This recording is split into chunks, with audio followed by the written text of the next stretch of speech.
And we're back with another episode of the Lakers Fast Break Podcast. Xbox, I'm not going to forget. Got to tell you what you need to know. It is Gerald Glassford coming right back at you here for the Lakers Fast Break.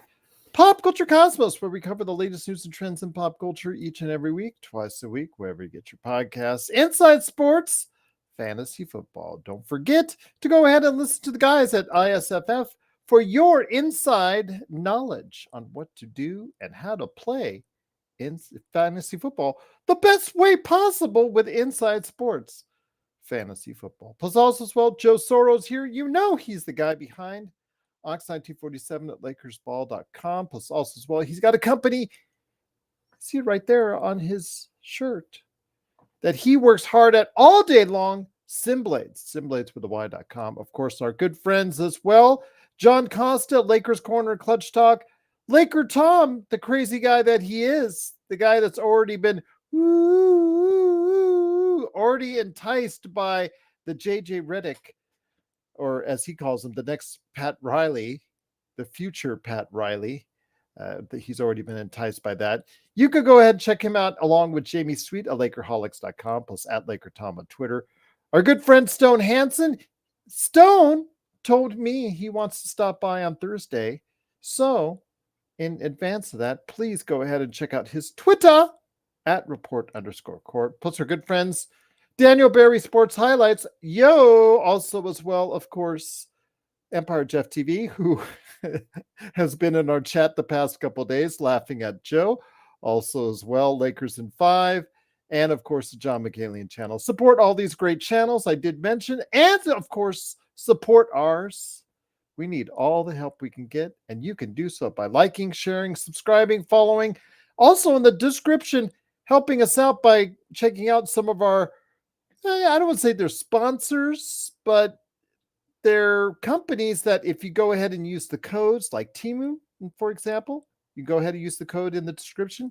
And not only do you get a little bit of a savings there by a lot of their great products that they have, but you also help us out right here at the Lakers Fast Break Podcast.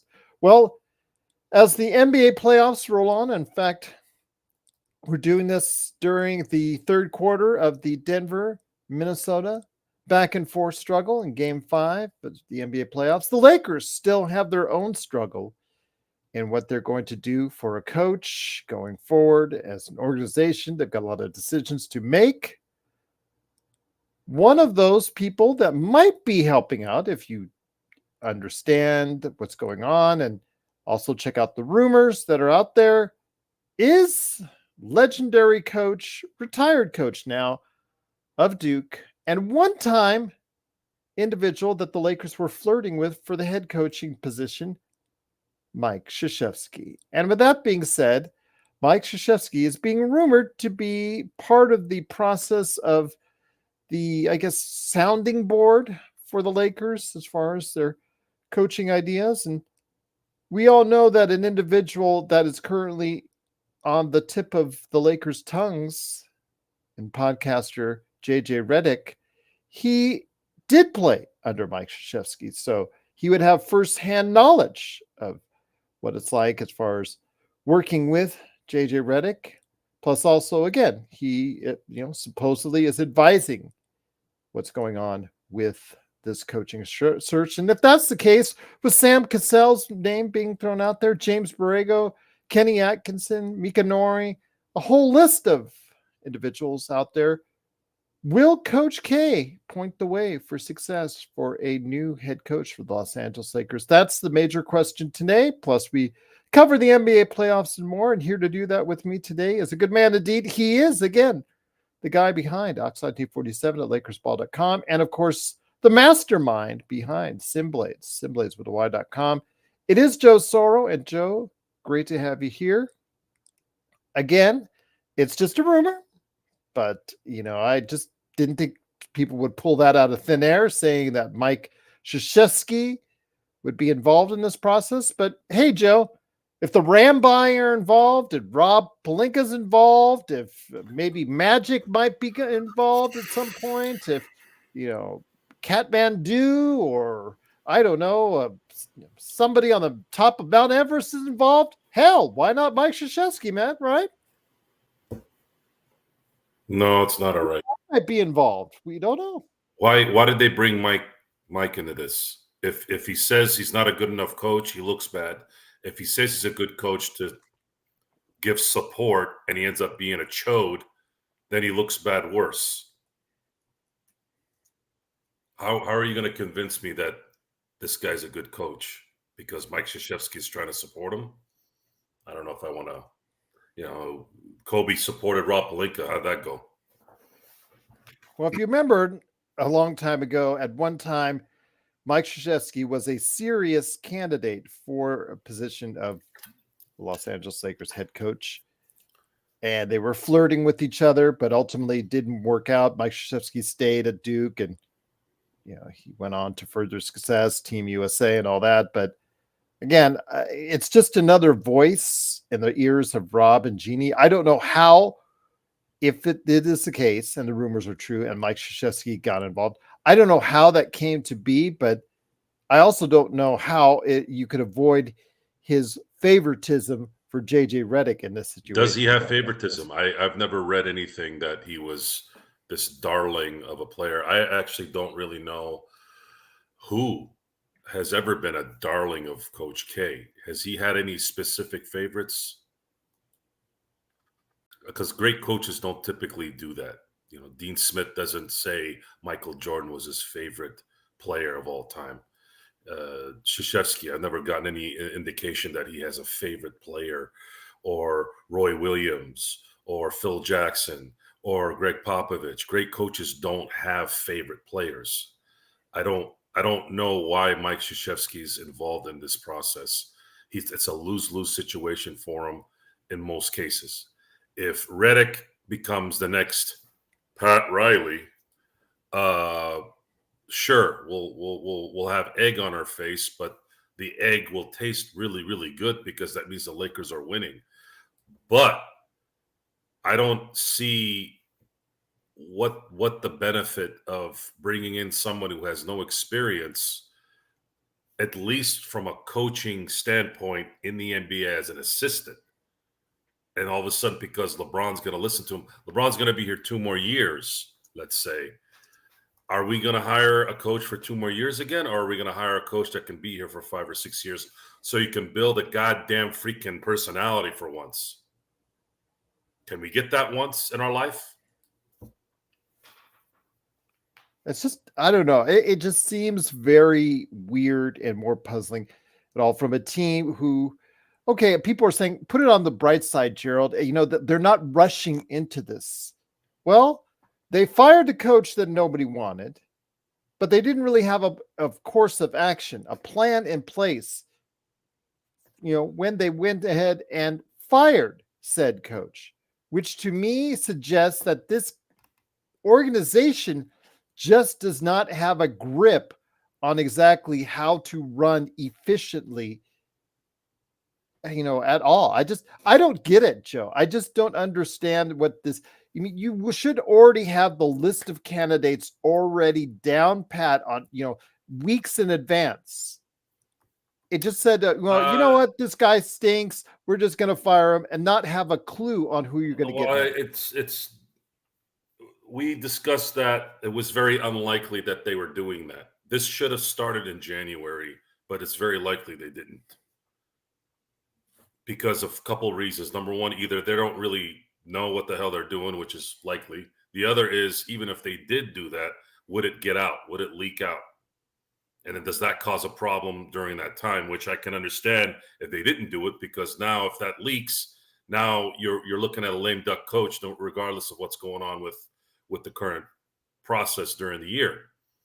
But this is the position that the Lakers have put themselves in, and they deserve to eat this shit sandwich that they've created over and over again. And there is no sympathy for them. The only way they get this right is if they get the correct coach. Other candidates that have been thrown into the pot is Sam Cassell as of today, from what I've read. And then, of course, James Borrego, who was the former coach of the Charlotte Hornets. Borrego wouldn't last a week here with LeBron. LeBron would shun him away. So I don't think James is is a realistic option, although I do like his coaching style to some degree. I don't know a lot about him. I haven't paid attention to a lot of his games, but I do know he has a demeanor where he does know how to coach. He does know X's and O's, but unfortunately, being in Charlotte didn't help him because he's got no talent there. And that's kind of where that stands. If they're getting this coach to appease LeBron, which we did discuss that LeBron needs to be a part of this process, not in the choosing part, but in the, are you going to take what this coach gives you, even when it's negative? Because it doesn't seem like LeBron, other than maybe one time I've heard that Ty Lue got on him once, and that was it. I don't even know if that was true. I heard one time Ty Lue went off on LeBron, and that was it was just a simple story. I don't even remember if it was a playoff game, a regular season game, preseason game, but that's where that is. Sam Cassell has been trying to get a job for a while now. Buyer beware. That's the same process that happened with Darvin Ham. Probably don't want to get him. So yeah, Reddick looks like it's going to be the front runner here at this point. And if Krzyzewski goes, put this guy in and let's see what happens, JJ Reddick's going to be the coach of the LA Lakers. And then the second this guy makes a bad decision during any kind of offensive set, God help him. It's going to be a bad day for everybody. Good day for the show because there'll be a lot of drama. Of course, which we always love here at the Lakers Fast Break. Once again, it is the Lakers Fast Break. It is Joe Soro along with me, Gerald Glassford. Thanks so much for watching this. We truly appreciate it. Alan says, one of my least favorite aspects of Lakers fans and reporters, y'all love what has been and not what will be. Well, I hope that blanket is not covering me. It's like, what is that? What is that? He's basically saying that. Are you going to start writing poetry now? Well, like, what's going on here? He's basically saying that, these candidates, sure, some of these candidates could turn out to be very good coaches, but we thought that would be the case, or at least the organization did with Darvin Actually, Ham. that wasn't Alan. That was Scarlet and Blue. No, I'm Alan.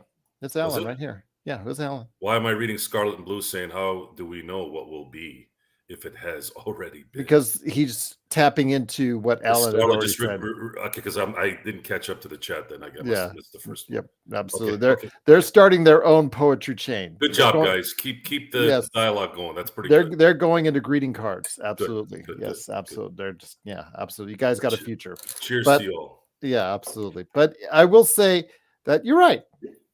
Some of these head coaches or potential head coaching candidates could be very good. And most likely one or two of them probably will become good head coaches in the league. But we are, whether we like it or not, going to be deciding, as the organization is going to be deciding what is based around LeBron, as evidenced by all the fervor. He went to a Cleveland Cavaliers playoff game yesterday, Joe, and people are trying to connect the dots there once again because he did something similar 10 years ago for Zydrunas Ilgauskas.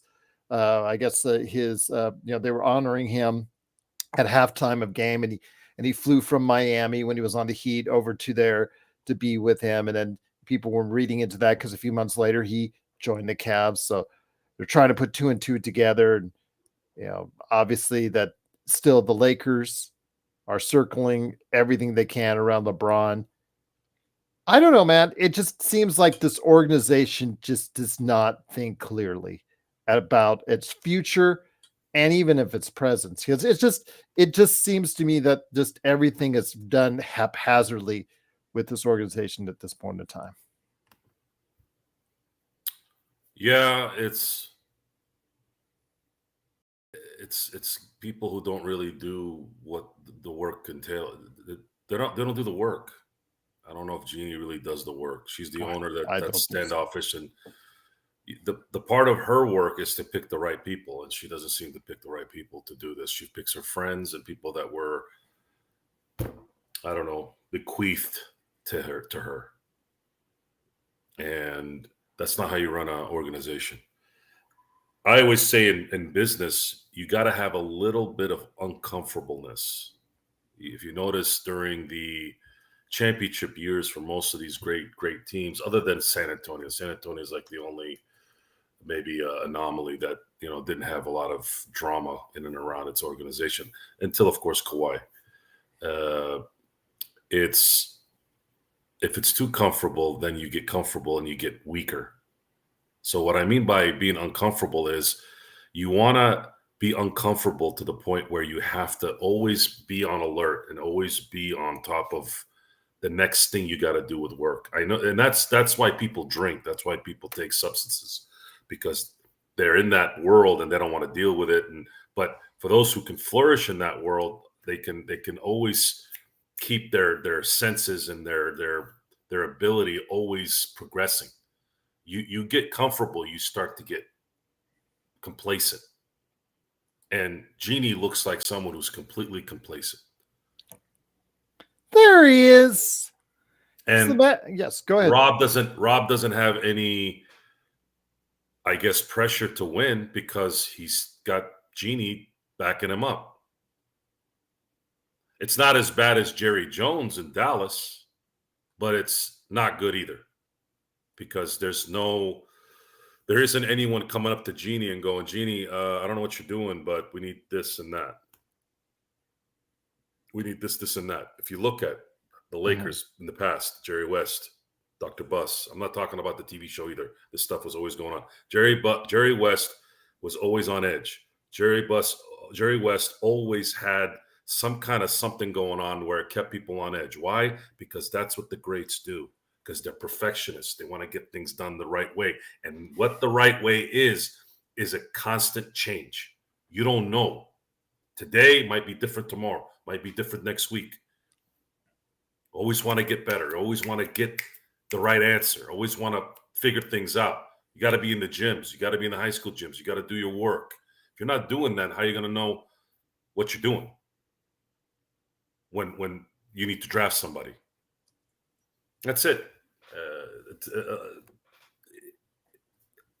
We're stuck, guys. We're just stuck here at this point. I can't really look at this from a negative or a positive standpoint. It just looks like we're going to have to wait and see how this develops. There's really no answer to this. We don't know. They could end up picking the right guy, and then we're good. Once again, it is the Lakers Fast Break. It is Joe Soro along with me, Gerald Glassford. Thanks again for watching us. We're talking about the rumors that Coach K may be involved with the coaching hiring process. And here today to discuss that while he's watching the Minnesota-Denver game that's going back and forth here in the third quarter, with Denver leading by 7 last time I checked. Good man indeed. He is the madman from Toronto. He did get out of Toronto traffic to stop on by. I was concerned because I did send you the link on 2 occasions, but he got it. He's here. It is the Magic Man, Sean Grice. Sean, great to have you here.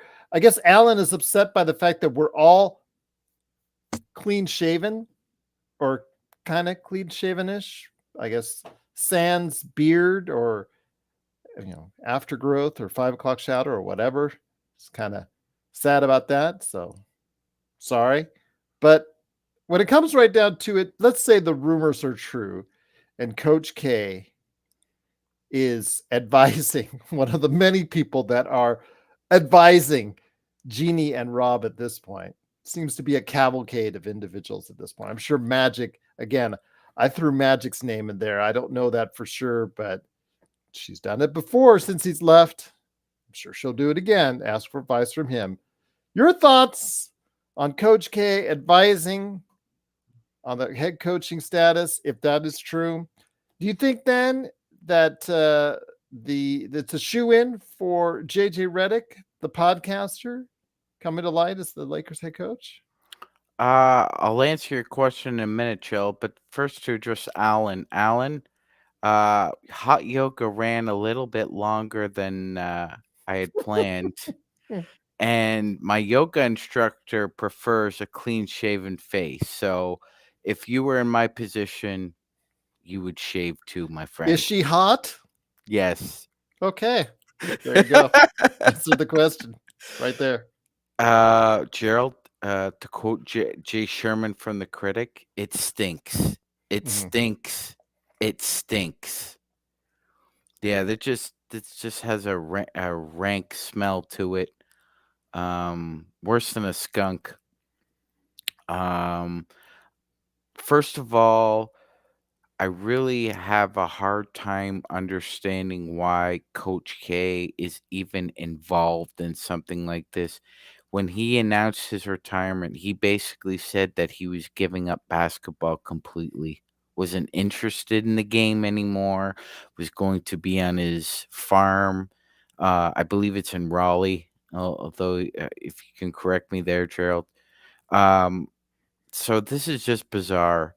If only for the fact that if Gerald, JJ Reddick played at Duke just before just before smartphones had come out.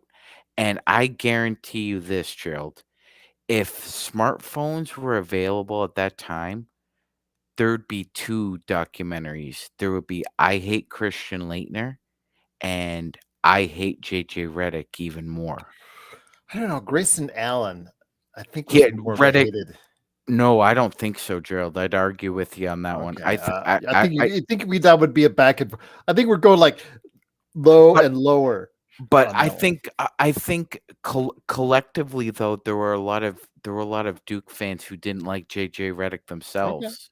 I okay. mean, that's why I say that. That they really Christian Leitner's beloved in that program, as you know, and to an extent, Grayson Allen gets a lot of passes. He gets a pass a lot for being a dirty guy.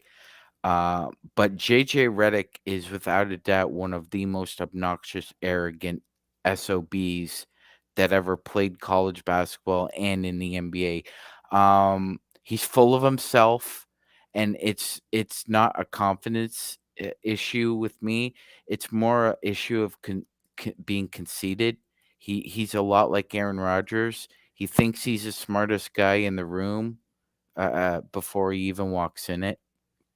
Um, and I don't think that'll go over well when instead of giving his opinion, he's going to basically kiss the media's ass in Los Angeles, as Darvin Ham did, and Frank Vogel before him. Um, the last before them, Luke Walton did it too. I mean, say what you want about them, but D'Antoni and Byron Scott didn't give a flying fudgesicle what the media had to say about their philosophies and the way they coached. They just went out there and executed their game plan, their philosophy, and they really didn't give a rip what the media thinks of him. JJ Redick cares too much about what people think of him. He really does. He comes off as this esoteric, out of the box thinker. But really, I mean, it's yet to be proven. I mean, I haven't read any of Tom's articles, but comparing him to Greg Popovich, comparing him to Phil Jackson, comparing him to Eric Spoelstra, I mean, it's JJ Reddick. He's not any of those guys. I'm sure he could take bits and pieces from them. I'm Mhm. not sure how, considering the fact that he never played under any of those guys. But I digress. Um, he's got to be judged as his own man, and quite frankly, I don't really understand or compute what, if any, his philosophies are. He hasn't stated it, Gerald. He gives again, as I stated yesterday, I've I've listened to him for about the past 6 months only because his name has been rumored in this environment for the Lakers, and I don't know what his philosophy is. It's confusing. It's a mystery.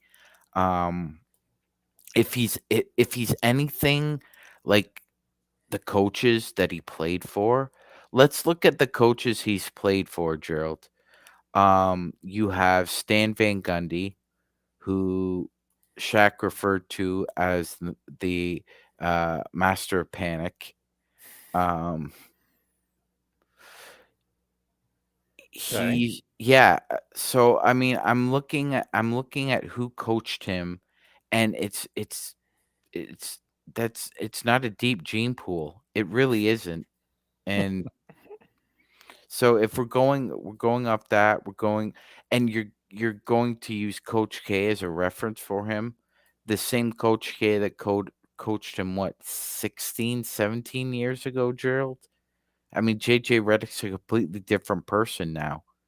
He's not the same 17, 18-year-old that walked in that gym.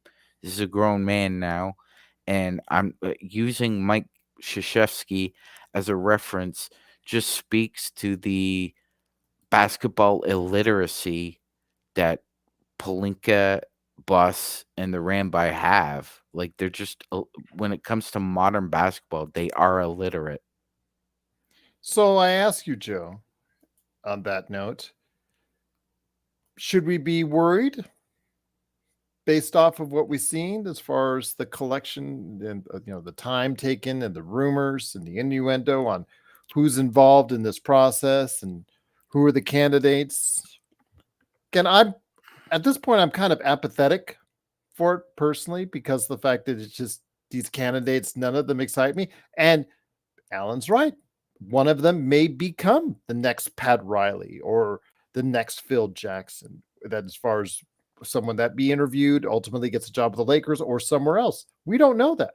But on the surface, I think because of the fact that none of these candidates excite anyone out there to any degree outside of Laker Tom, it just seems to me like this is just going to be a meandering through this coaching staff process.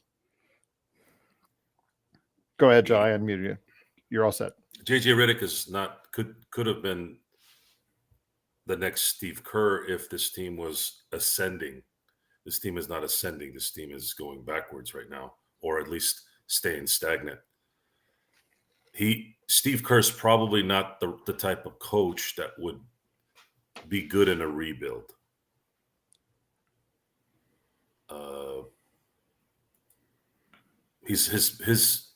His talent's probably more steadying what's good.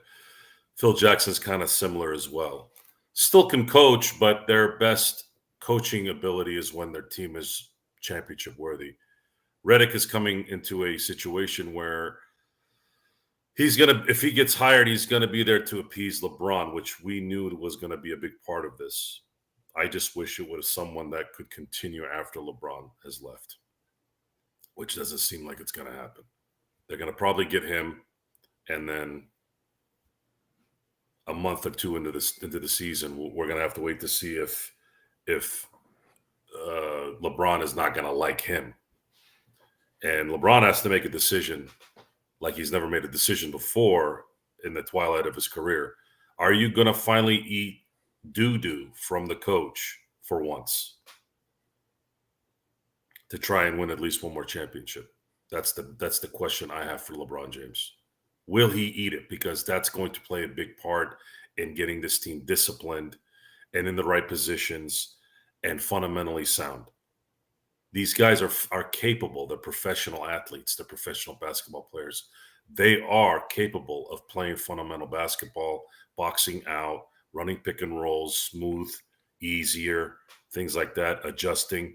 Can they listen to constructive criticism? LeBron James, you being the main one. Because if you listen to whoever the coach is, everyone else is going to fall in line. And if you don't, if you continue to parade what the product was here the last 2 years, watching people standing around with their thumb up their ass or in their pockets like their head coach, this is the result.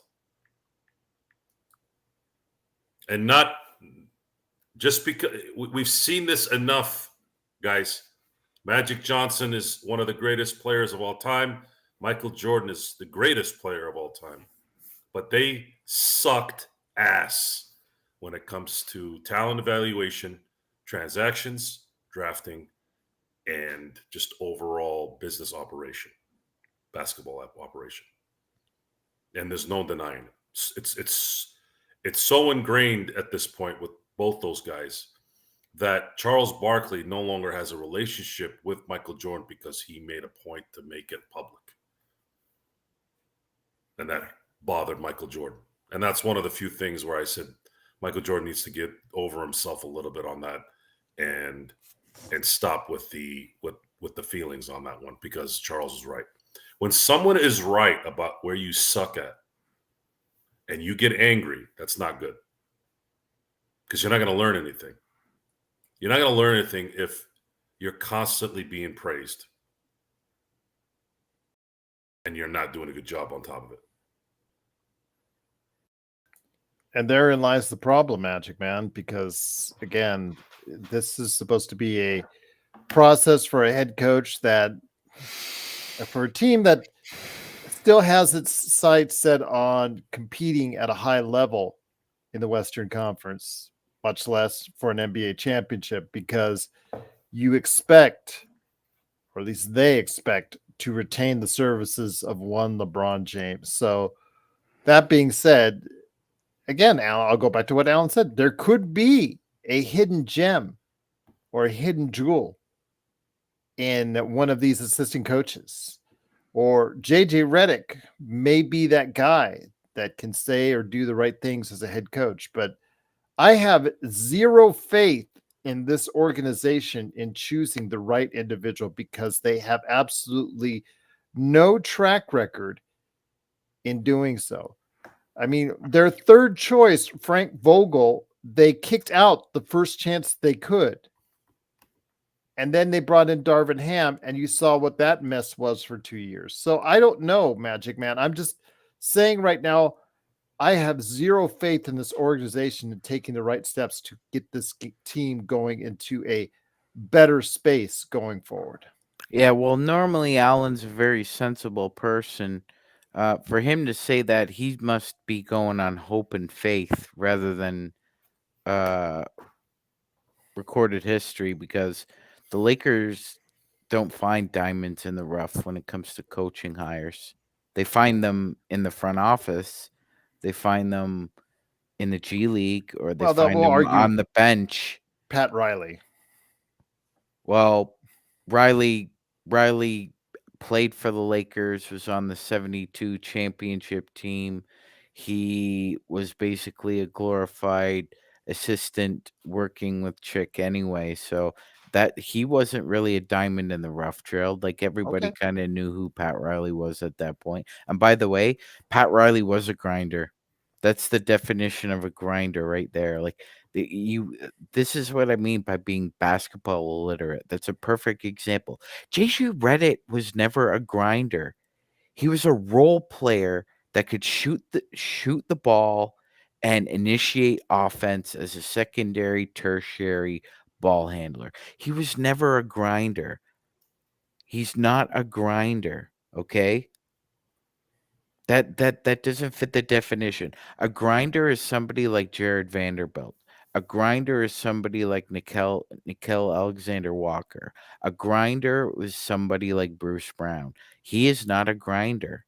He didn't have that mentality of going into the mud or the ditch and trying to fight and scratch and claw. That wasn't his MO. He was a perimeter role player.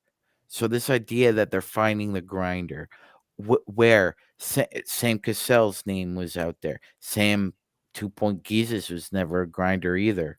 He was a very good, very, very good off-ball guard. Yeah, you could. He's listed as a point guard, but he never really was. I would. That would be a good hire. That would actually be a solid hire. That is somebody who's got instant cachet, instant respect.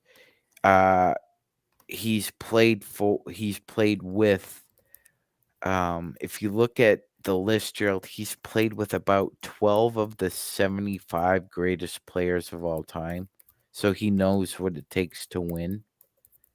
JJ Reddick made the finals once as a role player.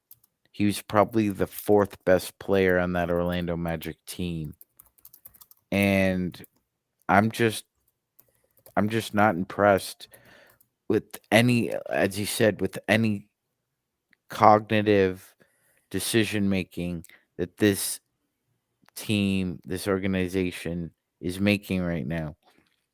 And quite frankly, gentlemen, I'm sick of tired of hearing about this team wanting to compete for championships. Let me ask my fellow panelists a question here. When's the last Ooh, almost got it, Gerald. When was the last time the Lakers finished above the 6th seed, Joe? It was when they won the championship. 7th seed, missed playoffs. 7th seed, 8th seed, 8th seed.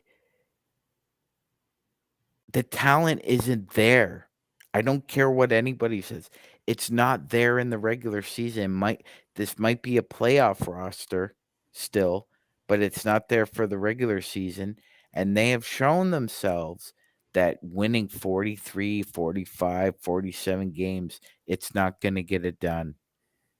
It's not. You have to have better talent. Joe, I know you said that you wanted to keep those two together, LeBron and AD, and just try to see what you could build around them, retain D'Angelo Russell, at least for asset management purposes at the very least, but still try to see what you can do to build around it. I mean, do you feel that there's still a pathway for those two individuals if the right coach comes along? Yes, but they still need a center and a valuable guard coming off the bench. If they don't get the talent, it's going to be much harder for the team to get coached well as in terms of championships. Mm-hmm.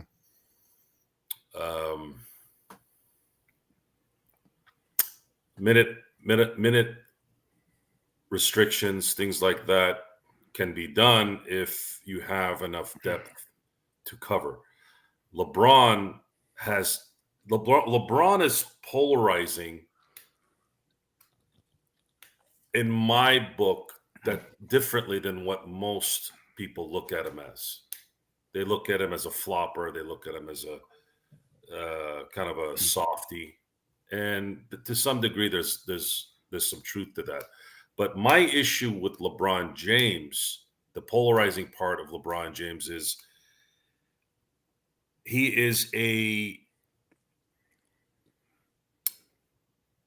guy that says he wants to do something, but he doesn't do that normally.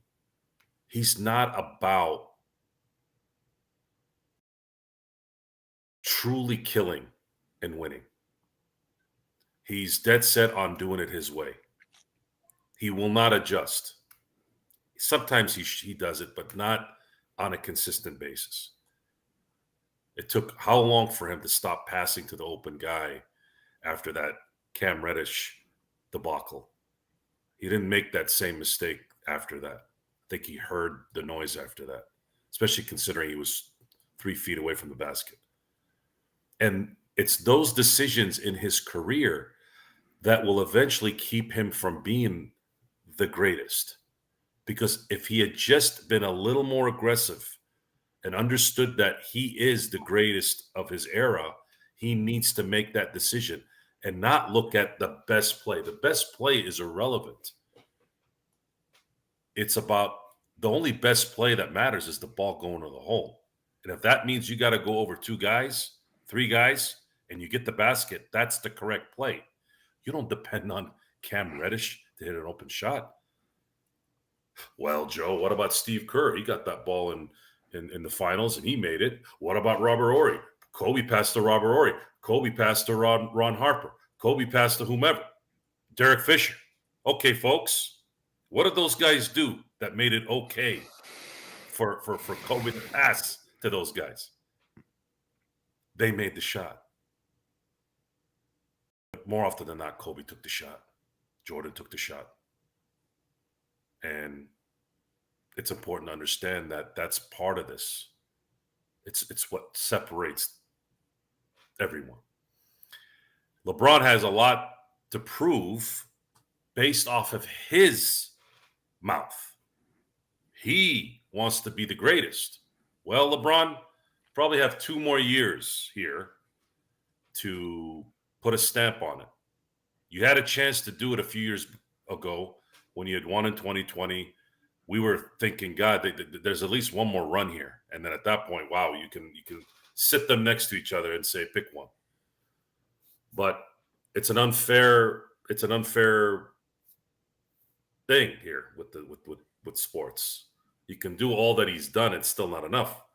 But look at the percentages, guys. He just finished his 21st season. Am I right on that?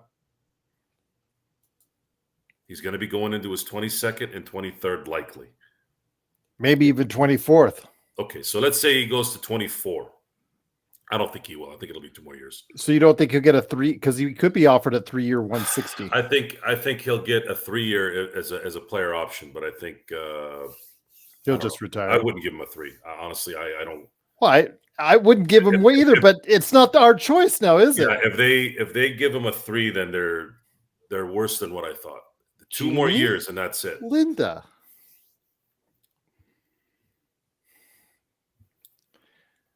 We'll talk about LeBron here in a sec, but I want to finish up this. I'll finish up what I'm saying, and then I'll let you guys continue here. You can't be in the league 23 years and be the greatest of all time and only win 4 championships. That's it.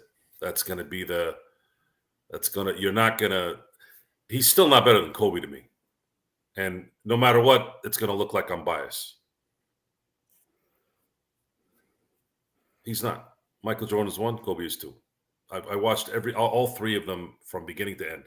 Actually, Michael Jordan more 5-6 years after he really hit at the. When Jordan started winning championships, that's when I really watched, right? So I just haven't seen anybody better than those 2. And LeBron is absolutely phenomenal, but LeBron left too much on the table when he didn't have to. LeBron and Shaq both left too much on the table with the talent they had.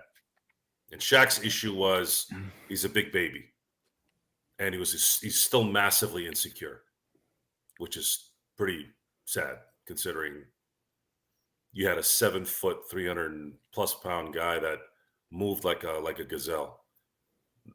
I don't think there's ever been a 7-footer that could move like Shaq, who had footwork like Shaq, ever. I don't think ever that I don't think we'll ever see that again. Once again, it is the Lakers Fast Break. It is Magic Man Sean Grice, Joe Soro, and me, Gerald Glassford. Thanks again for watching and listening. I truly appreciate it. Again, so you hold on. Said he's done everything that you could want in an NBA career. The button on this is he didn't win enough to be the greatest. Too many malfunctions in his decision making and outside the court and inside the court. So let's talk about some of that decision making, which includes a stop last night to the Cleveland-Boston game. Game 4 in Cleveland. Supposedly he was around there because his mom's still lives nearby in Akron. His son is at the combine in Chicago. So he figured he and his wife would stop by, because it was Mother's Day this past weekend, and hang out for a little while and watch the game, Game 4. And of course, ESPN and other sports outlets jumped all over that, saying, "Oh, look at that there. He's there in Cleveland." Remember the last time he did that was Zydrunas Ilgauskas getting his jersey and celebrating him at halftime 10 years ago. And look what happened then. He joined the Cavs a few months later. Oh, watch out. It's the Magic Man. I'm sure, like I said, we didn't even touch on it last night because we didn't really care. We were more worried about Donovan Mitchell being out of the lineup. And, obviously his injury cost Cleveland any chance of winning, which may be better for us if the Lakers do decide to pursue him, in a trade this summer. That would be great. I think much better than, what we have now. But be that as it may, Magic Man, your thoughts on this? Because again, he always is making his passive aggressive messages, and I don't like to agree with Joe outside of basketball on a lot of things, but when it comes to LeBron's passive aggressiveness, I'm really tired of it. And now, mind you, he could have just been there to watch the game and just could have been doing something else. But he has such a long history of doing things with sending messages and all that. It's like, even if he's just doing he could be just walking down the street and somebody could be interpreting it into something else. So I want to hear your thoughts on LeBron James, him attending the Cavs game last night. Are you making or doing anything differently or thinking anything differently because of what he did last night? You know what, Gerald? First of all, shout out to Big Z, Zadrunas Silgauskas. If KG is the pick and pop king, then Z would be the pick and pop prince.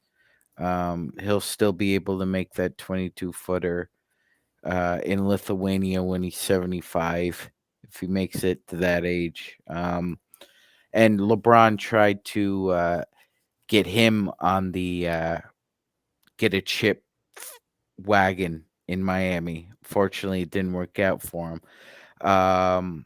That being said, I agree with you, Gerald. It was his passive aggressiveness was wearing thin years ago, and I think he's worn it down to a nub the past few years, and now it's tiresome, and you're pretty much like there's a weariness about it. He may have just been watching the game to watch the game, but I think still, he was just watching the game. Yeah, I exactly. think it's much ado about nothing, but because there is such a history there, it's just irritating that you can't just say for sure. Yeah, there's always going to be a shred of doubt. Go ahead, Joseph. This is the last conversation I'm going to have about the greatest of all time. I think we've worn that out as well now that we're talking about this. It's time to understand that we're going to have to watch LeBron play here at least another 2 to 3 years, and it needs to focus on the Lakers and what needs to happen. I'm not going to discuss, unless somebody asks me, of course, I'll delve into it a little bit. They're doing it in the chat, man. I don't do it. I have not touched that subject in years. It's a difficult subject because it's a constant discussion that keeps being brought up. And I just want to say MJ and I move on. You want to give the audience what they want, but honestly, I think we've beaten this horse to death. The reason I want you all to listen to me when I say this. I'm not talking about accomplishments. Obviously, the two most accomplished careers in NBA history is Kareem Abdul-Jabbar and LeBron James in terms of a statistical and awards and all that stuff. Accolades. Yes. Sorry. See, accolades. Sorry. Good. Thanks for the save there, Sean. I'm talking pure skill, accomplishments. Yes. I'm talking the best basketball players from a skill set, from an execution standpoint, from a tenacity, from all that stuff.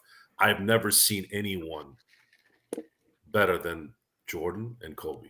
And a lot of people would argue, Joe, that Kobe was more skilled than Jordan. I don't know if I could ever agree with that. It was a different era in the 80s and 90s. If you think that Jordan would have adapted to the 3-point line now, you don't know shit about basketball and you don't know shit about logic. Well, he once made six in a row in a NBA Finals. And he explained the 3-point shot. He said, when you take the 3-point shot, you kind of eliminate your real skill set, getting to the basket, boxing out. Getting to the basket, backing your opponent down, hitting the mid range. Yeah, we could go on and on. I mean, if they counted the 3-point shot when Jerry West played, he'd be the leading scorer in NBA history right now. And we would have won in 1970. It wouldn't be LeBron James. It would be Jerry West. And the Lakers would have won in 1970, beating the Knicks when he hit that 3-pointer from half court. 63-footer. Yeah. Yeah. So Different eras. I Different eras. want to stick. Yeah, it's time to get out of this. It's really time to get out of this greatest player. Look, LeBron is never, in my book, going to be the greatest player of all time. Doesn't matter what he does. If you think he is, good. If you don't think, good. I think what you said is correct. He's the greatest player of his generation, and that's something to tip your cap to. Yes. There is an important detail here coming up with the Lakers. Can they pick the right leader with their current leadership?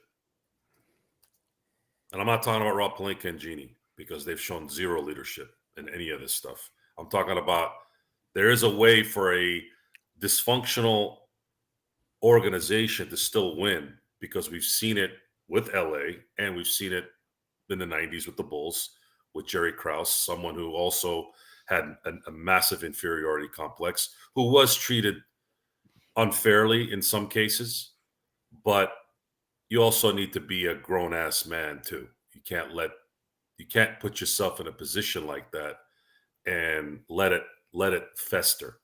You know what? I understand what you're saying. Let's not get into this now, because I understand what you're saying, but if a lot of people out there, and maybe you don't either, understand what Jerry West lived through, you'd be insecure too. That guy grew up dirt poor. I'm not gonna get into. I have a lot of us have siblings. What happened to his brother affected him for the rest of his natural born life, even to this day. And I just don't want to. I cannot say a bad word about Jerry West. I'm sorry, I can't. Well, with that said, again, go ahead, Jay. Thank you, Sean, for bringing that up a little bit. Life is a weird journey sometimes. And you look at Jerry West's playing career, and it's massive disappointments over the few successes. Correct, Joe. And we weren't around for that. I wasn't. I wasn't even alive. Gerald, I think you were at the tail end there a little bit, but my God, what did that produce? That agony, that dismay, that torture created an inferno of competitive. It created two of the most successful runs by an organization in the history of sports. You had the Showtime Lakers, and you had the Kobe Shaq, even though they split up. Kobe, let's just say the Kobe era of the 2000s. All because of that. It played a huge part, and we benefited it. We benefited in possibly those agonizing losses that eventually turned into 3 series wins against the team he couldn't beat. The Lakers beat the other flagship franchise 3 times in the Philadelphia 76ers. They beat Detroit when they were at their peak. So teams that won multiple finals in the era where they won. The only Lakers won back to back. The Lakers won more repeat titles than some teams won titles. They repeated in this run since 1979, 1980, 1979, 80 season. They repeated 4 times. Mm-hmm. And sometimes I get off the show and I'm like, and most of the time I can't stand what I say during the show. It's just what how a it quinky dink. A lot of people say the same thing. Correct. And they're right. The problem is there's another half that likes it, so I'm screwed. The dichotomy of Joe Soro. I get off the emotion of doing the show, and I go, damn, what the hell am I complaining about? I've seen 6 championships in this century alone, and the century is only 24 years old. That's 1/3 of the century we've watched the championship. Actually, I should say no. That's 1/4. Sorry. Jeez. 1/4, yeah. My One math quarter. is off. So now, what is there to discuss? LeBron James comes to LA at a time when LA looked like the bottom of the toilet when you take it out. Not even the toilet. The bottom when you replace the toilet. Just a little above the septic tank. We look like ungrateful a-holes. He comes to LA. Yeah, he has only won one championship during this run. He won a damn championship, though. And he's making it relevant to care. Yes, Alan, we're spoiled. But at the same time, the paradox is we are Jerry West. It's never enough. We have become that because of the Lakers. We can't sit there and go, okay, we're the Toronto Raptors fan base. We won one. Yay. We can live off this one thing for 10 years. It doesn't work like that with LA. We're not wired that way as a fan base. This championship feels like it was like 12 years ago. It does. Already. It feels like we didn't even win it, let alone 12 years ago. I'm like, yeah, five seasons ago? Jeez. Yeah, like seriously. So with that, I think it's important that comes out. It's time to start really focusing on the now. I think we've talked enough about the past and things that don't matter. The Lakers are at the same time where they don't really know what they're doing, at the same time are in a predicament where there really isn't a lot of options, which is why we were begging them to probably get this process started early to see if they can find a gem when no one would expect it. And that's JJ Reddick, the guy that called Jerry West's era a bunch of plumbers, and the same guy that called the 90s players, which have essentially, if you factor in, let's say if most of those guys played 4 or 5 years in that decade, you're talking about 1/3 of the best 75 players of all time are from the 90s. How do you call yourself a professional? A guy who played in this same league, and you say that the 90s were watered down. And by the way, we're all myself, JJ Reddick, LeBron James, we're all the same age. We're from the same era. I was a 90s kid, like those two were 90s kids. And Gerald, I'm calling bullshit on what JJ Reddick said about 90s players. He doesn't really believe that.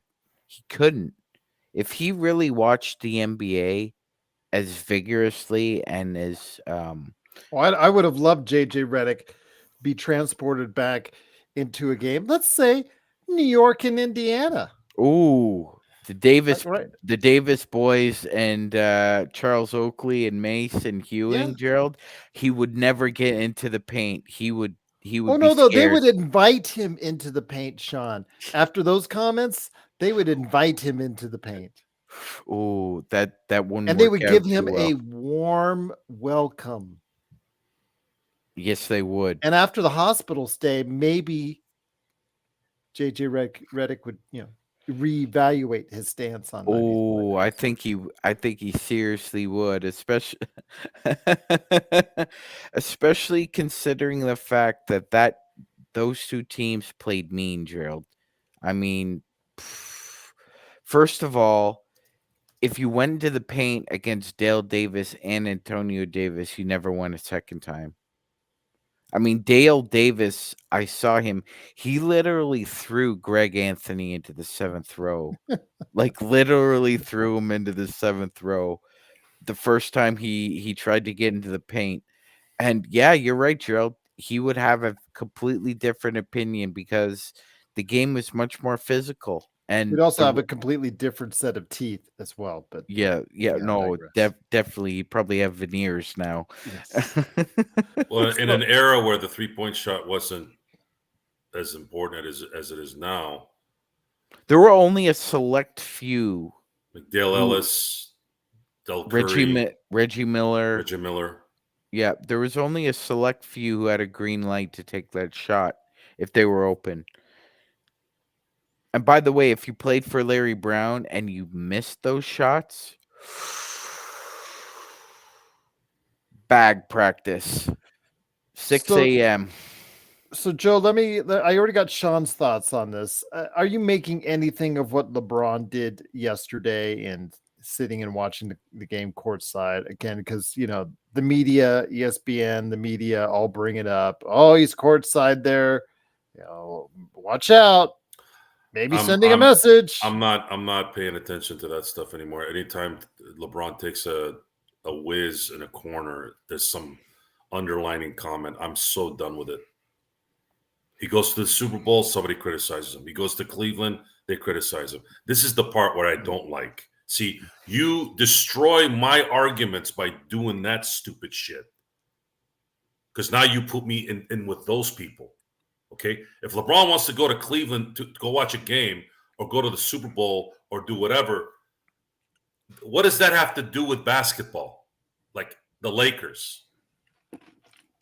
You're so bored with your life, media people, because you have no talent that you got to start making stuff up. And then you add that to the whole, oh, well, it's going to get me attention. And everybody's sitting there on Twitter or whatever with no life having the comment, oh, he's thinking about doing this or that. You cannot give that attention.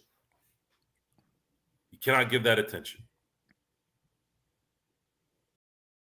Yeah. Otherwise, you fall into that same category with those people. It's a waste of time. My criticism of LeBron James has to do with on the court and representing the Lakers. My issues with LeBron a lot of times is he speaks out of both holes, or he speaks about stuff he doesn't know anything about.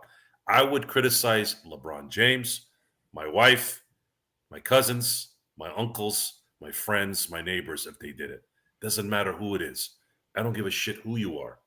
If you talk out of your ass, you don't know what you're talking about, you need to be called out. And most people don't. Most people don't know what they're talking about. Well, unfortunately, at least at the beginning of next year, Joe, we're going to have to be dealing with that again. Only for a brief period. I will, Gerald, I'm just letting you know right now, I will refrain from having an opinion about any of that stuff that's coming down the pike within the next, I don't know, 5 months. Um, yeah, you know what I'm talking about. Yes.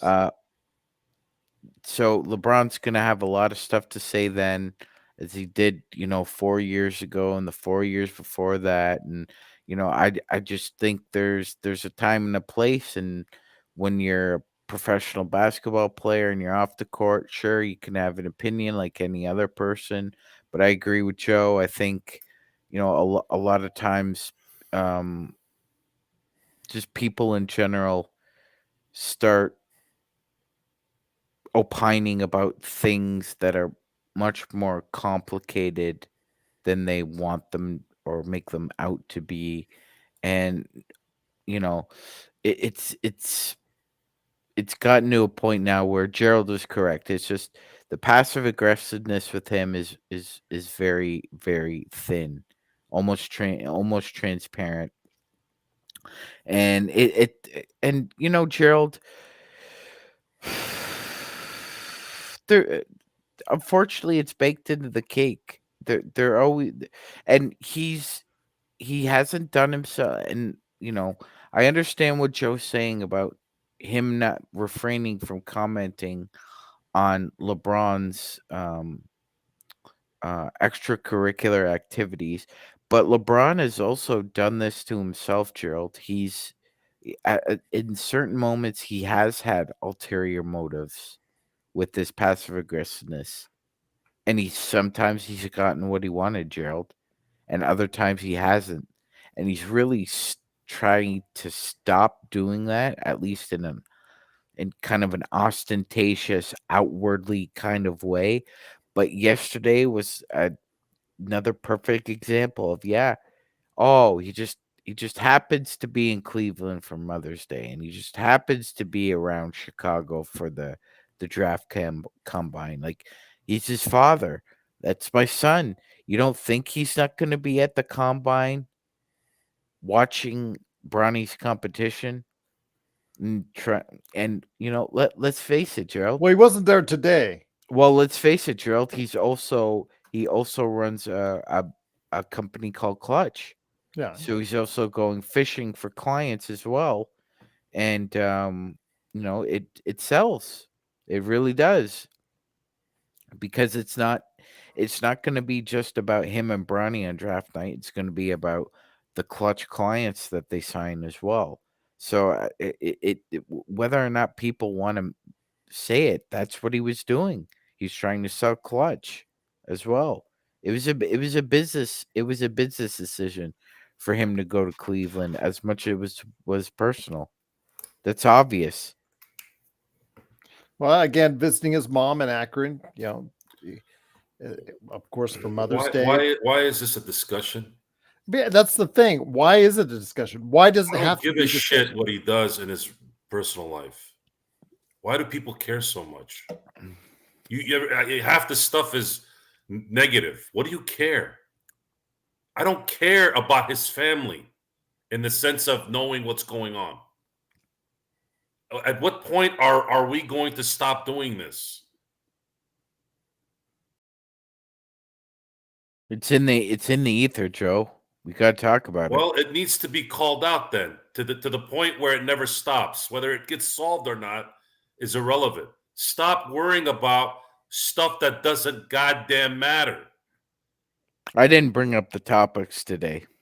I'm talking to whoever hears this. Oh, okay.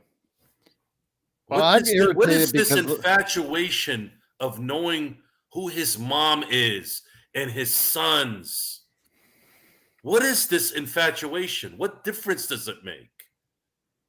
I guess that well. Why do you people like to watch this stuff? Joe, why? Joe, okay, so I'm being serious. I don't care about what goes on outside the sport. Joe, you went to university, correct? Yes. You read Nathaniel Hawthorne? No, I did not. Families are always rising and falling in America, and the James family is Well, you is don't rising. like Shakespeare? Yeah. again, I don't know. I don't care why he was there. What I'm saying is there's certain. It gets into the Gerald. Look at that. Look at the original billionaires that built America. The Vanderbilts and the Rockefellers were forgotten within 2 generations, guys. They were. But at a certain point in time in America, those 2 families were the biggest 2 families in America. America has a fascination with dynasties, Joe. They really do. The Kennedys are still a dynasty to this day, even though John and Bobby have been gone for 61 years. Jeez, I saw a video of those clowns, the ones that aren't RFK Jr. These guys need to either get off the junk that they're on, or just get out, just go away. I don't remember I don't know which brother it was or which Kennedy was. He's sitting there just like this. What happened? What happened to these people? Is everyone on dope? Mr. Hand said it in Fast Time. Is everyone on dope? Yeah, they are. Because I can't figure it out. How do you become that out of touch? It's a discussion. It's an irritant that's constantly just picking at the subject. We want to get here and talk about the coach. And is LeBron going to sign an extension that's normal? Is this team going to compete? Yet we're talking more about somebody visiting their mom, somebody's hat, whatever. Somebody Pale Fo- attending a Pale- basketball game. Pale Fox just told you, Joe, brainworms are real.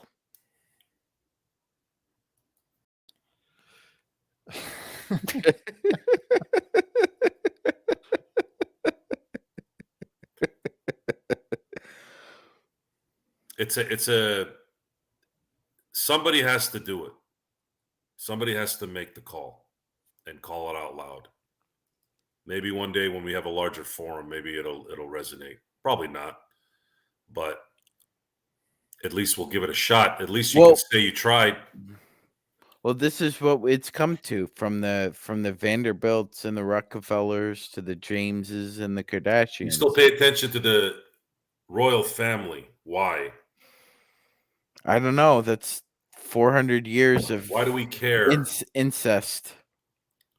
Why do we give a damn about what they're doing in that shithole island in the UK? You know what, Joe? The Union Jack is a cool flag. No, seriously. Why do we care? We have our own problems. Let's here. not piss off Great Britain, please. Can we not? Well, you know, people in Great Britain are upset at Great Britain. Hey, Xbox and Aussie come from an island founded by British convicts. Yeah, I get that. I understand. Australia, but we do have listeners. We do have audience in the UK. Australia was founded by British convicts. So I understand that, but Sean, we have an audience in the UK that needs to be respected. I don't have any opinion on the Royals because I don't care what goes on in the Royals. Well, for what it's worth, I love Sean, but Canada's not good right now. See, there you go. Got to go ahead and piss off Canada. That's all right. How many countries can Joe piss off in an hour? He's right. Let's find out. No, he's right. No, there's an issue. There's issues. Most of Canada can would we not agree go with there, Joe guys? It's an issue, and it's resonating into sports. This constant gossip garbage needs to be called out because now it's seeping into sports. Now we have to talk about how we need to have something happen so that people can go and dance and have a good time instead of worrying about winning. I want to say welcome to Ling Yun, all the way from Beijing, China. Thank you for watching the Lakers Fast Break. Truly appreciate it. This is worldwide, Joe. We want to embrace a worldwide audience, not try to stir them away. Yes. Who's the greatest DJ in talk radio ever?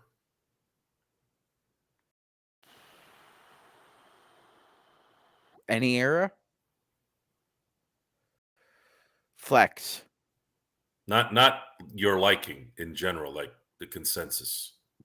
Flex. Howard Stern.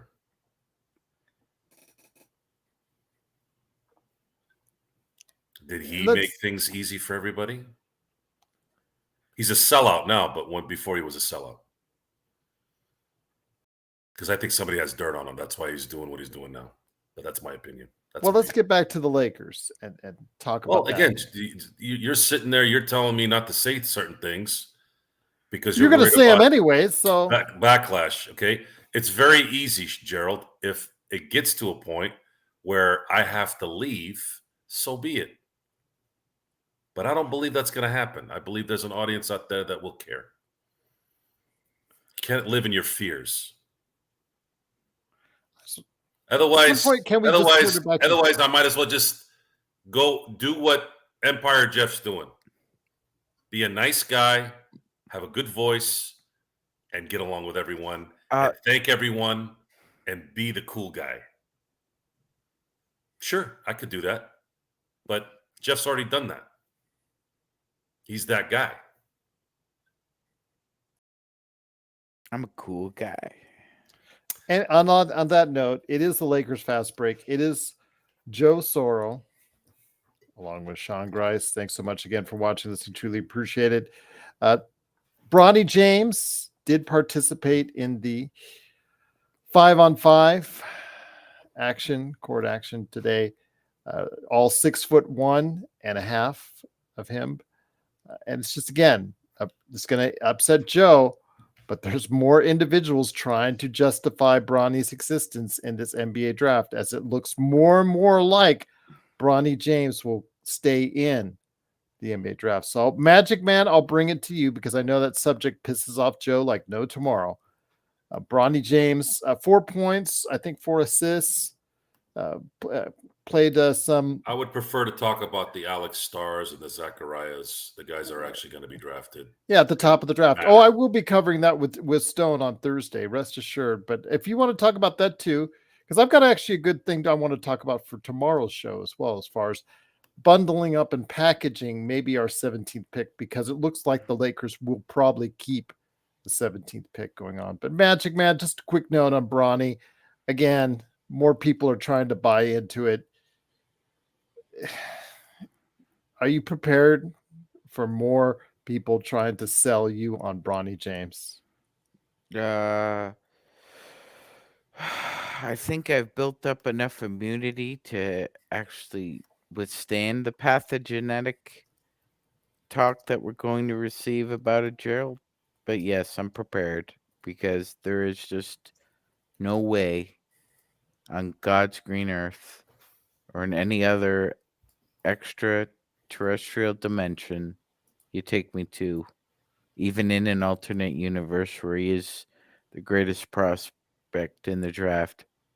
You're not going to convince me that he's going to be a functional, viable, productive NBA role player.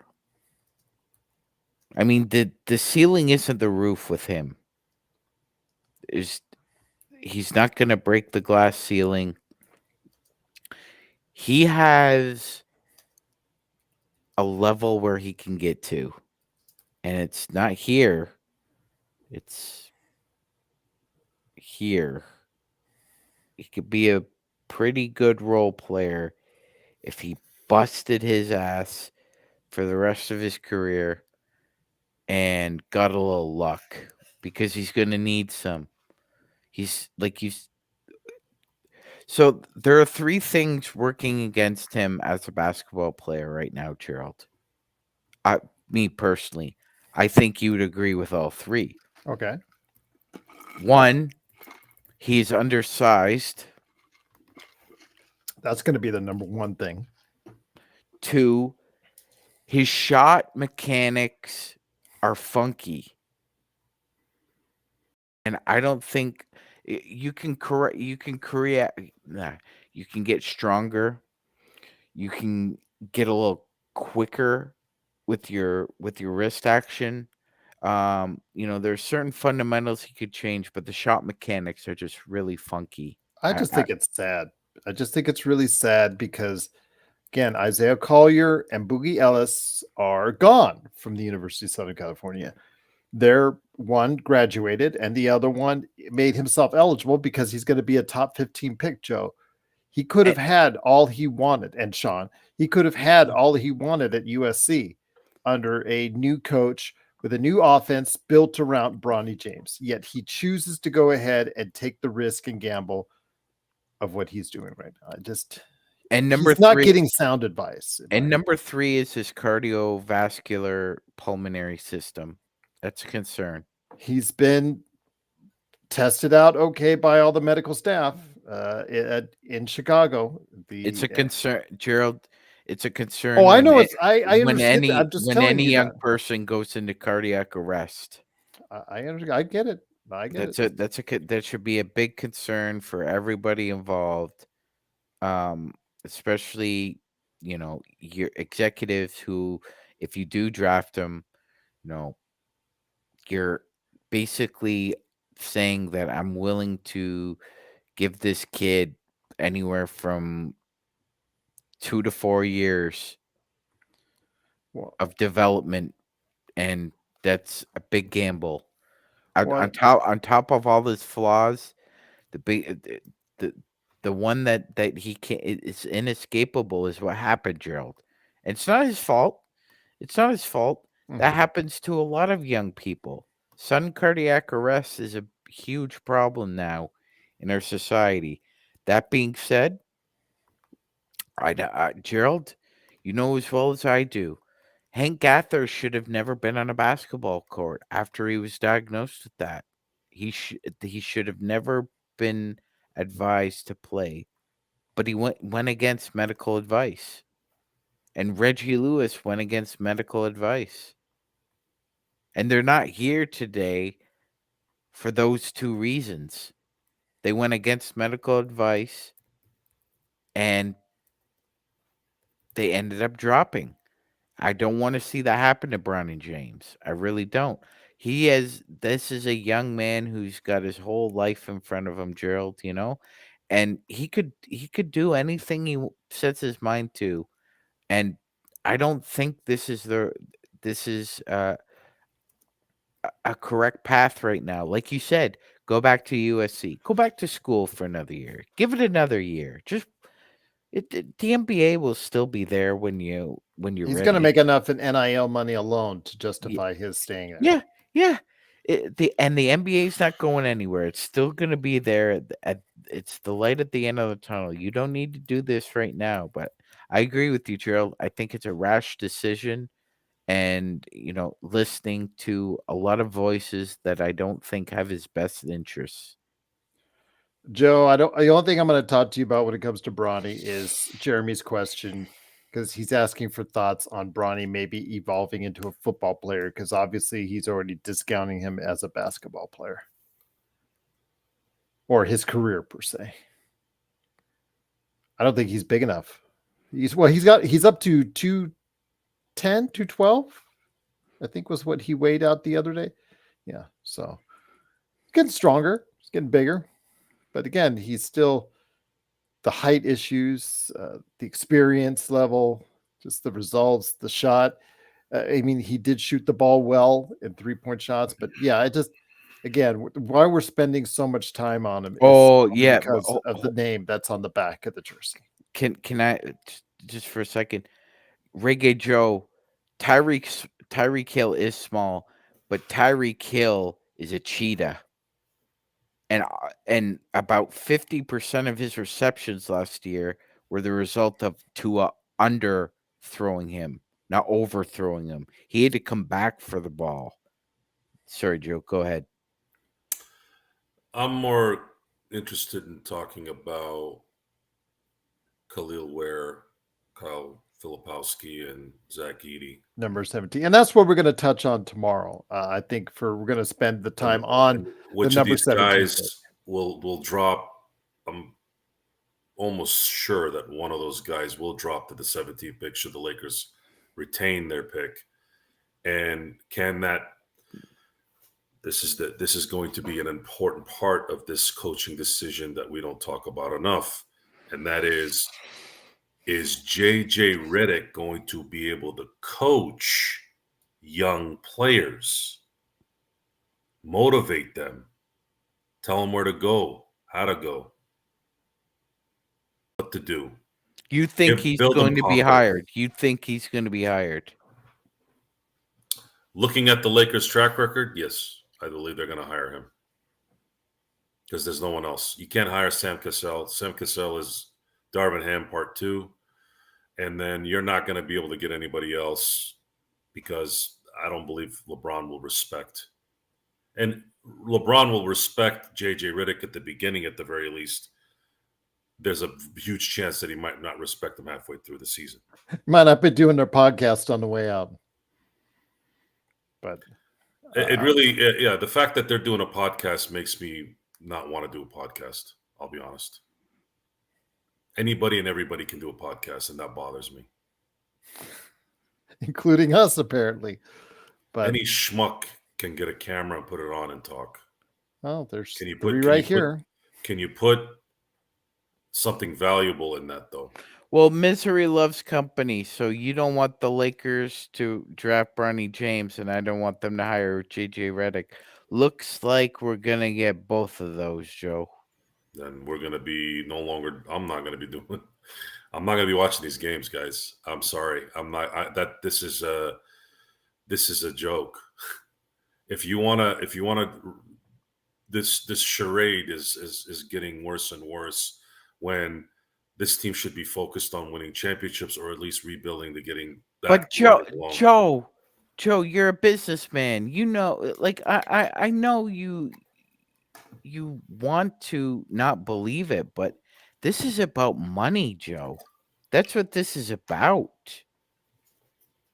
You know it's true. This is about selling merch, selling those James son and father jerseys, and you know damn well that ESPN, ABC will be like a dog with a bone. If you're the Charlotte Hornets or the Atlanta Hawks or the New Orleans Pelicans and you want to do that where no one goes to your games, good for you. Indiana has 3 second-round draft picks. This is the LA Lakers. You don't need this trash Well, to it's a promote your circus. team. Sure. I will not be a part of the circus. It's over. You draft Bronny James. You waste a draft pick when you need depth on this team to win a championship. You can eat a giant shit sandwich. Well, they may not draft him, but at some point in time, he's going to end up getting either drafted in the second round or a two-way contract. And you know why? You know why? It's about money. It's all Jeannie cares about at this point. Well, if she cared about money, then she should just sell the team for $10 billion because you know she could get it. Well, Gerald, you know as well as I do that that family doesn't have any business interests outside the Los Angeles Lakers. So what's she going to do with all that money? But you just said that's all she's concerned with is money. Well, she's obviously she's concerned as it being a status symbol. That's why she's keeping them. But if she just sold it for $10 billion, she'd be a billionaire. Wouldn't that be a status symbol? She's not going to be Scrooge McDuck and dive into a pool of her own money. And by the way, the Lakers, she could. By the way, don't dive into a pool full of coins. It doesn't work that way. Okay. Anyway, that's what it's about. It's a status symbol, Gerald.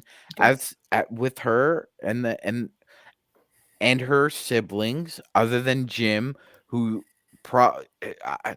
ironically, Joe, Jim's probably agreeing with you, and he's probably telling them that please, you shouldn't do this. If there was any boss who would be vehemently against this, it would be Jim. But unfortunately, they don't give a rat's ass what Jim says. They kicked him to the curb.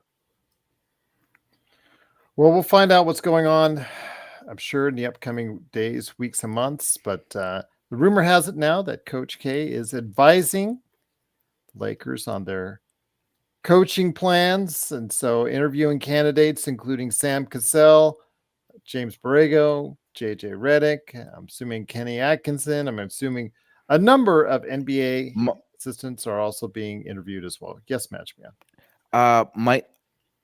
Michael Ronald San Pablo, the Lakers would never sell this team to LeBron James. He doesn't have the money to buy the Lakers. But he knows the right people that could get it together. Who? Yeah, that's a good question. Who do they know? I mean, Clutch doesn't know anymore. Well, I mean, Adele's setting it right over there with. What are you talking about, dude? $10 billion to LeBron? Adele doesn't have $1 billion. I think LeBron doesn't have $1 billion. That's just assets. I think LeBron could maybe squirrel up enough to have a line. So you don't think LeBron could get an ownership group together to go? I think LeBron James doesn't own it. What do you mean get an ownership? That always. No, get an ownership group together. If you're not a majority owner, you don't own shit. Joe's right. What is this? So if he doesn't, so if he owned or he bought into, let's say 15% of the Lakers, he's not a part owner of the Los Angeles Lakers. No, that's not ownership. You have to be the principal owner for you to own anything. For you to, you admitted for anything, for anyone. Well, you don't own the team if you're not the majority owner. What do you own? What decisions can you make? Okay. Doesn't AEG, I always forget the acronym on that one. They're minority like 47%. Yeah. How many decisions do they make? 0. They own the stadium. That's it. The arena, I mean. Huh? The arena. The crypt. Gerald, you may be right. He may know a few people who have that kind of Well, we're scratch, just commenting on one of the comments, by the way. but Just I don't. don't start a Yeah. whole list of comments Well, on that. I don't want to. I don't want to have to. Oh, no, please no, don't. but I mean, it's not feasible though. But he's Like talked I about said, owning a team.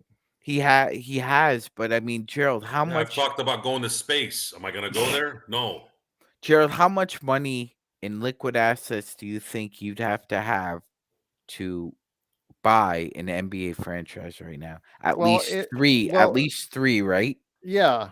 But I would also talked about as far as the him and the Vegas expansion team. That's also been talked about him becoming a part owner or a shareholder of that. How about a shareholder? Is that a better way to phrase it, Joe? You want to be a partner in You have that. a shareholder. If you have stock in Amazon, do you own anything that you can make a decision? A You relevant vote on decision? things as a shareholder. Uh, You do make votes. They do send you out proxy votes and things of that nature. Yeah, how's that go? But unless Joe's got a point. Unless you're on the board, not really. No, I'm just telling you that you Still do believe in the tooth technically fairy, vote on Gerald? things. Yes. Huh? You still believe in the tooth fairy? Have you ever owned shares in a company? No. There you go. My That's shares, 100%. wow. That's for Simblades with a Y.com. I can see Joe has never invested in the stock We're market. kind of getting off the beaten path here, but Yes. there's no way the Buses Trust would sell the team to LeBron. He doesn't have the No, they wouldn't sell liquid LeBron. assets. We were just answering a comment in the comment section. I don't think that would never happen. I don't think that would ever happen. You guys are saying like it's an impossibility that he couldn't get an ownership group together to buy that. I mean, if Alex Rodriguez can do that, I don't know if they are going to eventually end up owning. Yeah, exactly. You just answered your own question. Hell, Stephen Ross is. Well, they were going to do it until they told there isn't a bigger chode than Alex Rodriguez. They were going to be approved to buy it until the idiots told them their business plan about getting rid of Cat and getting rid of other salaries in order to become cheaper. Getting rid of Cat is looking about good right now, considering how dreadful he's been the last 3 games. He was their best player tonight. I've heard a lot of greasy stories about South Beach. Oh, by the way, sorry, Sean, I have to say this. Anthony Edwards, the next Jordan, right? Yeah, people say these things are just people. People need to be called out. That's it for nonsense. And before we head on out, let's go ahead and touch on that. Denver really laid the wood to them in the second half to Minnesota in Denver, as they're now 3-2 ahead with a convincing victory, pulling away 112-97. Basically, this was Nikola Jokic. Hey, I'm the MVP. People who was it that was arguing with you the other day, Joe, about Nikola Jokic? Oh, that was Frank? I think that was Frank. Yeah, Frank was saying about how he only deserved one of the MVPs. Actually, that was the year that Embiid won, and you were saying that was the opposite. I think we proved today, when it counts the most, against the guy that was voted the Defensive Player of the Year, exactly how good Nikola Jokic truly is. I think he made a statement today. Yeah, he should be a 4-time MVP. He's available. He's efficient. He's selfless. He's smart. He's a champion. He's smart, and it seems to get better. What is it? What is the name on that trophy?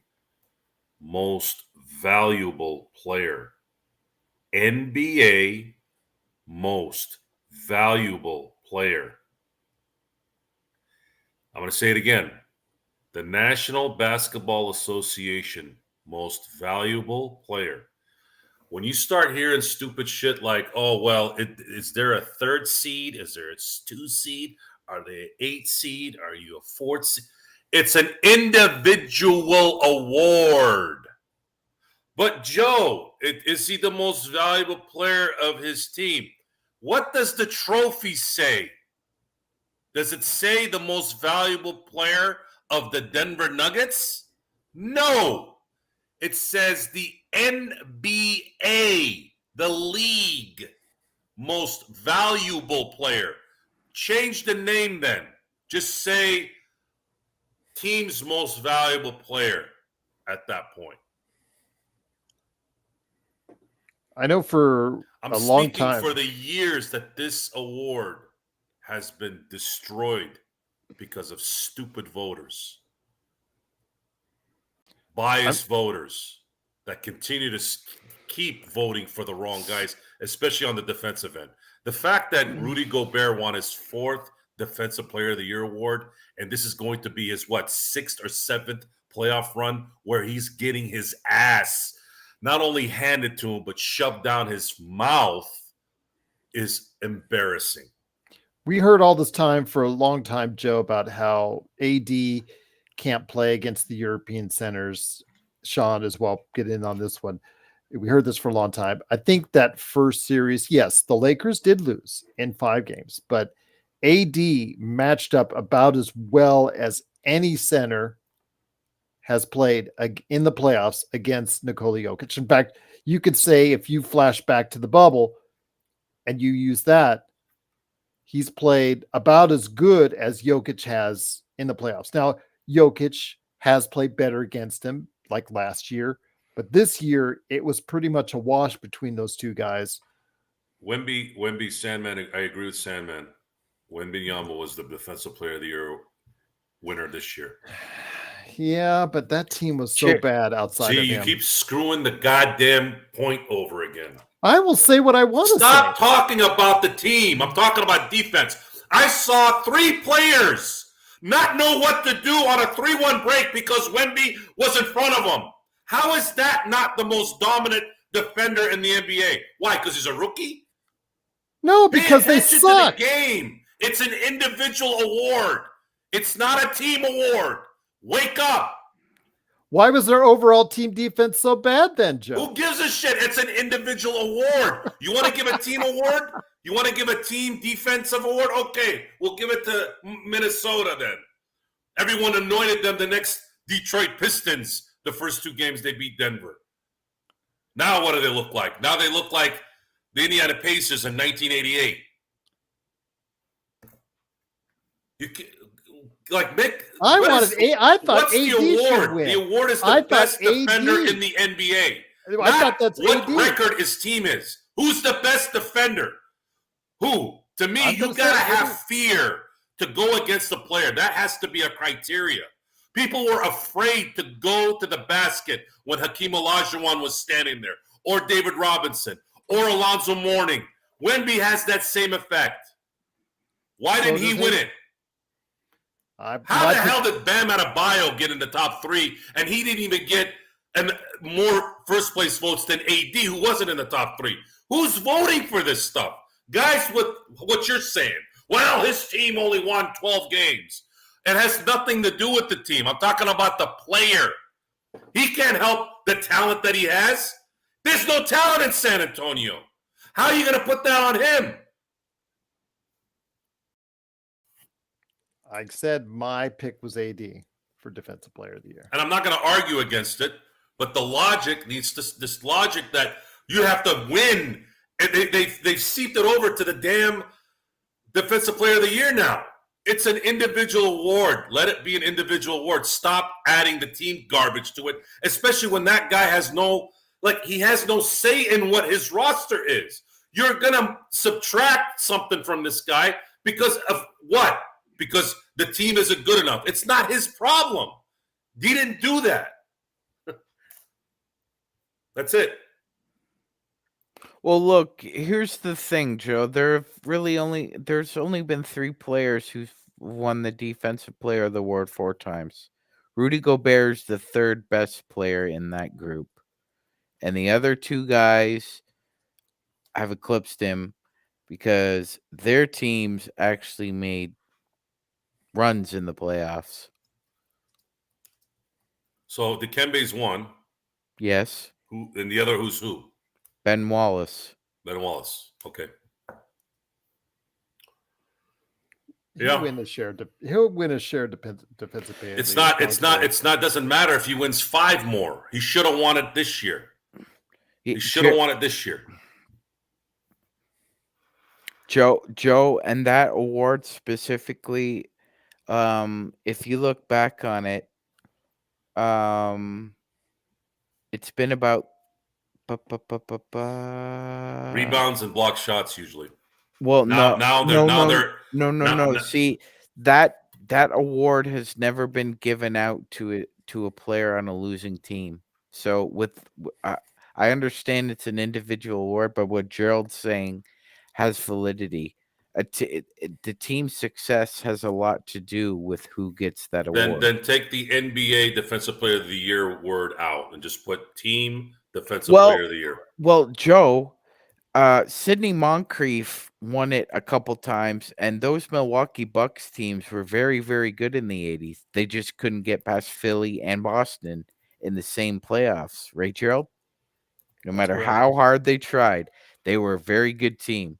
That's probably one of the best teams that's never made it to an NBA Finals, was those early 80s, mid 80s Bucks, and they just could never. They could beat one of the two, right, Gerald, in a playoffs, but they could never beat both of them, but yet they kept awarding that to Sidney Moncrief. Well, again, Denver moves ahead of Minnesota with a resounding victory, and they head back to Minnesota for Game 6, and we'll see what happens there. And New York is also. Go ahead. Yeah. No, sorry, Joe. I was just gonna also say, I mean, AD's also made his peace with this. He knows he's never gonna win a Defensive Player of the Year award. He's already said it. And on that note, New York did come away with a big victory today by 30 points over Indiana. Will they get this thing done in Indiana, Joe? New York? Or are they just going to wait until bring it back for Game 7 in MSG? Might as well finish it in 7 in New York. Okay. It doesn't matter, though. Will they actually, Sean, end up beating Boston or giving Boston a hard time? It's possible. No. This is a gentleman's sweep. So whoever Boston faces, it's going to be a gentleman's sweep again as they get in the finals. 100%. I think either one of those teams might win Game 1 or 2, but I think it's just going to be a gentleman's sweep, Gerald. Okay. All right. Well, we will find out over the course of the next few days. Tomorrow's game, let's go ahead and see that it's going to be interesting Cleveland stat. and Boston, and then Dallas at Oklahoma City tomorrow. The Defensive Player of the Year awarded first was given in the season of 82-83. Since then, there's only been 5 Defensive Player of the Year winners that have won a championship in the same year they won it. Interesting. Yeah. One is Michael Cooper, Dennis Rodman, Hakeem.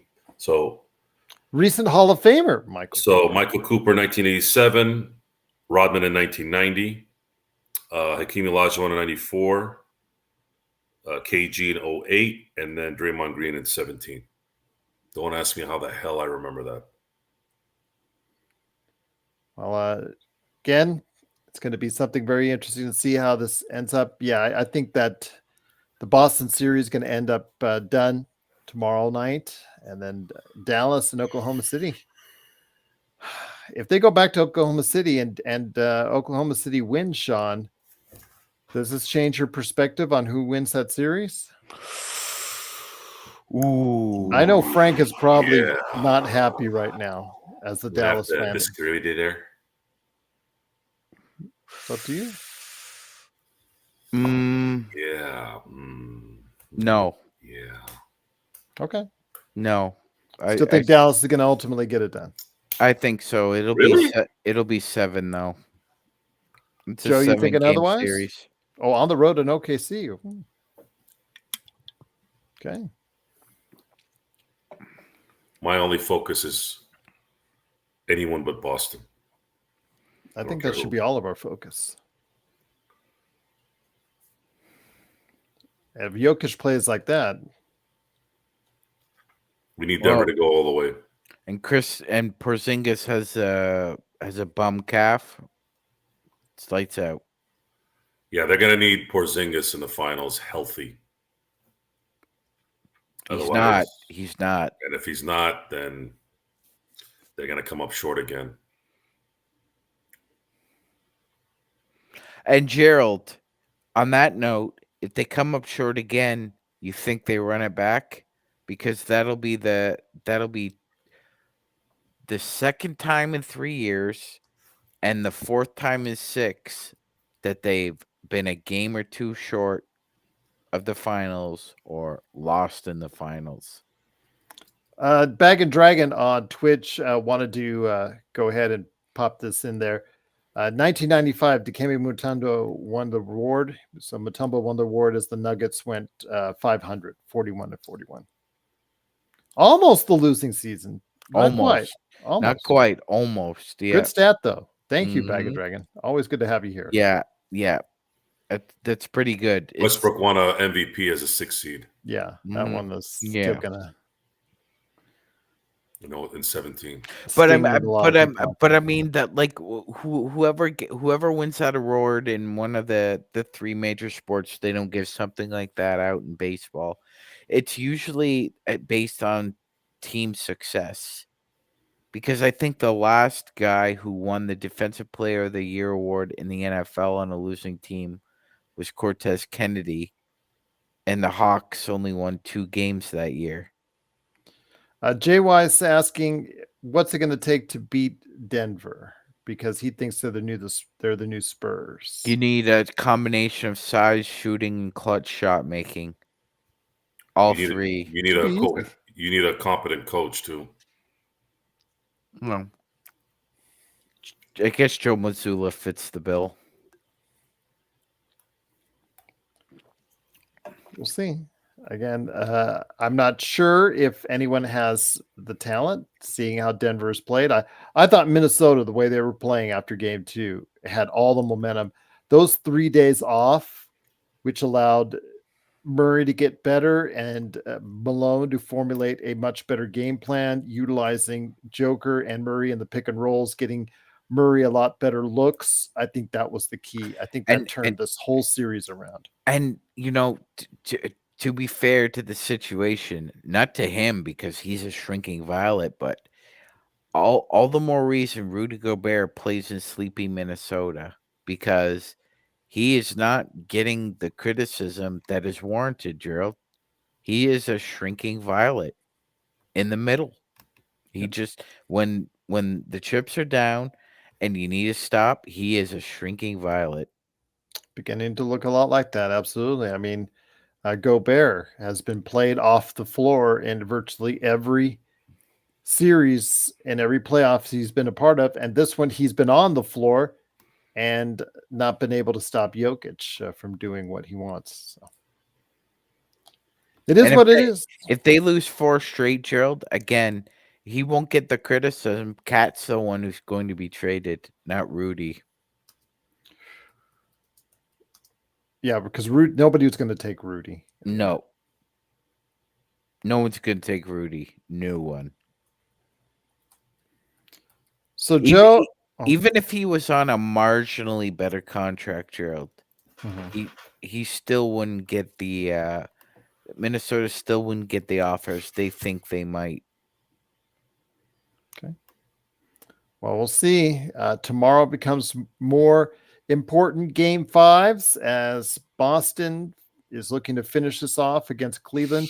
We don't even know the status of Donovan Mitchell. We'll see what happens there. And then we also have OKC facing off against Denver. So we'll go ahead and see what happens there. BD, yeah, and Cat, foul prone, injury prone. He's got to stay healthy. I mean, they were talking a whole bunch of smack along with Denver. And unfortunately, Denver's the one that's going to be walking the walk after talking the talk. So we will see what happens. Again, to the victor go the spoils. Well, again, yeah. Why don't you take your quotation book? there is another game coming up in Minnesota, so we'll see. But it is, of course, the Lakers Fast Break. It is Joe Soro, Magic Man, Sean Grice, and me, Gerald Glassford. Thanks again for watching, listening. These two have got, yeah. Just to the victor belongs the spoil. Reggae says, Sean, fly down to OKC. Let's go. Oh, I would love to. Love to. Be in Dallas, Fort Worth, head down the road to OKC, see Reggae Joe. Reggae Joe's a friend of the pod, Gerald. Absolutely. Friend of the program. Oh, yeah. Big time. Been with us from the jump.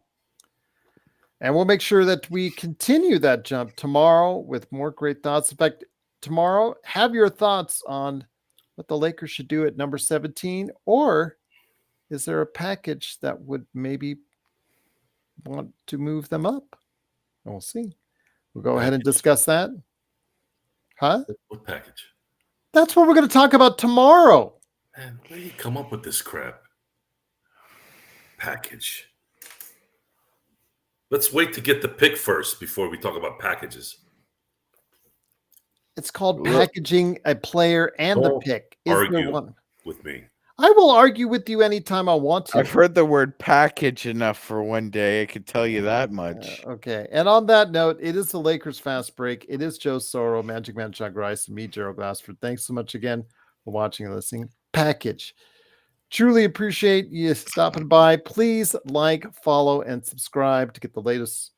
No, NB213. We do not draft Bronny unless we really want to piss off Joe. No one cares whether I'm pissed off.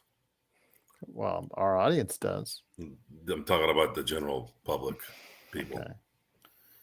Joe, if the Lakers do draft Bronny James, Joe's gonna come on here like Colonel Flank Slade from BD has Anthony Davis. You too. for the number one pick. Like a flamethrower in his face. Okay. I'm out of order. Who the hell do you think you're talking to? And on that note, thanks again for watching. Listening, truly appreciate it. Please go ahead and check us out tomorrow. We'll be talking NBA draft. Thursday, Stone Hansen stopping by for some more draft talk. And Friday, we'll be back for more as well. We'll keep you updating you on the NBA playoffs and also anything that goes on with the Lakers, always right here at the Lakers Fast Break Podcast.